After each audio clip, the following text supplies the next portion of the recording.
বর্তমানে সবাই চায় একটা ব্যবসার মালিক হতে অথবা নিজে একজন উদ্যোক্তা হওয়ার জন্য।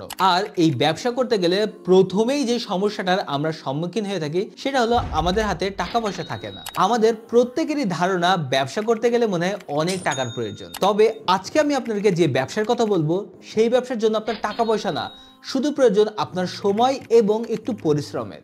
আর আপনি যদি চান তাহলে আপনার ঘরে বসেই আপনার মোবাইল ফোনটি ব্যবহার করে এই ব্যবসাটি করতে পারবেন। আর একটা বড় সুযোগ কি জানেন? স্টকের কোনো ঝামেলা ছাড়াই 600 প্লাস ট্রেন্ডিং প্রোডাক্ট নিয়ে কাজ করার সুযোগ পাবেন, যেখানে সবকিছু ম্যানেজ করা যাবে একটি মাত্র ওয়েবসাইটের মাধ্যমে। আর এটাকেই বলা হয় রিসেলিং এর ব্যবসা, যেখানে আপনি প্রোডাক্ট সেল করবেন কোনো ইনভেস্টমেন্ট ছাড়াই। আবার অর্ডার করা প্রোডাক্ট ডেলিভারি দিতে পারবেন আপনার ব্র্যান্ড অথবা লোগো ব্যবহার করে। আর যারা একটু এক্সপার্ট ব্যবসায়ী তাদের জন্য রয়েছে সরাসরি টাকা প্লেস অথবা উইথড্র করার সুবিধা। আর আপনি যদি একজন নতুন উদ্যোক্তা হয়ে থাকেন তাহলে আপনার জন্য রয়েছে শূন্য থেকে আপনার ব্র্যান্ডে তৈরি করার সম্পূর্ণ গাইডলাইন। এছাড়াও বেস্ট রিসেলারদের জন্য রয়েছে গিভঅ্যাওয়ের সুবিধা।